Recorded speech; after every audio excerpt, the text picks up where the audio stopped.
Hablábamos en nuestro programa de Portezuelo del Viento, este controvertido proyecto que se está desarrollando en la provincia de Mendoza y que va a tener impacto directo en la provincia de La Pampa, pero también en la provincia de Río Negro. Para conocer al menos la parte de los pobladores, de los ribereños del río Colorado, nos ponemos en contacto con Melissa Ibáñez. Ella es integrante de la Asamblea Permanente por el río Colorado y nos atiende muy gentilmente. Melissa, buenos días, ¿cómo estás?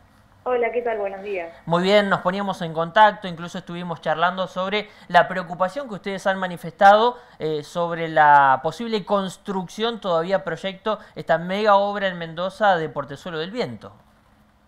Sí, como vos lo planteás, bueno, como río coloradenses, como ribereños, como personas que necesitamos el agua del río Colorado para tomar, para producir y para nuestra forma de vida, el megaproyecto Portezuelo del Viento es algo que desde hace unos años nos inquieta y nos preocupa diariamente.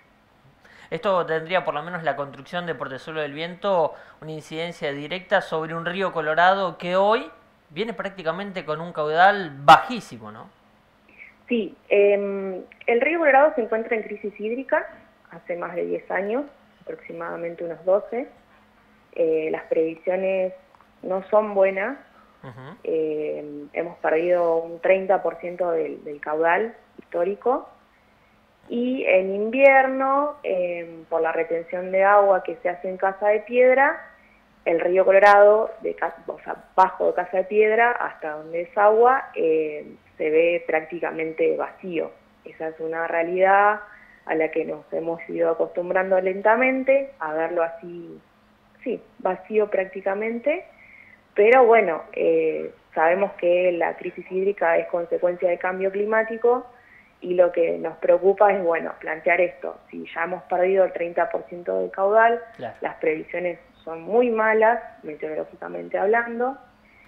La concreción de Portezuelo, que se haría sobre el Río Grande, nos sacaría el 70% del caudal. Bien. Y entonces, bueno, ahí ya nos enfrentamos a qué quedaría del río Colorado. Hablamos del 70% de la pérdida del caudal porque el proyecto multipropósito Portezuelo del Viento no es solo la construcción de una hidroeléctrica, que es muy grande, va a ser una de las más grandes de Latinoamérica, sino que se habla, el gobierno mendocino habla del trasvase del Río Grande, que es el principal afluente del río Colorado, al río Atoel. Entonces, bueno, ahí perderíamos ya el caudal, el poco caudal que queda del río Colorado. Esto también, Melissa, afectaría directamente a comunidades agrícolas, como decías, no tan solo las familias o las comunidades ribereñas, sino también aquellos que viven de la agricultura alrededor del río Colorado, tanto del lado pampeano como del lado rionegrino, ¿no?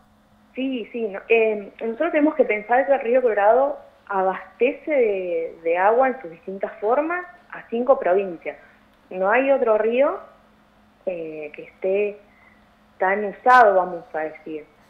Entonces, en lo que es estrictamente Río Negro, sí, nosotros y Catel, nosotros digo Río Colorado, claro, nos abastecemos de agua potable, o sea, estamos hablando ya de lo básico que es agua para tomar, y como vos bien planteás, nuestro perfil productivo tiene que ver exclusivamente con la producción de alimentos, frutícolas y ahora también hortícolas.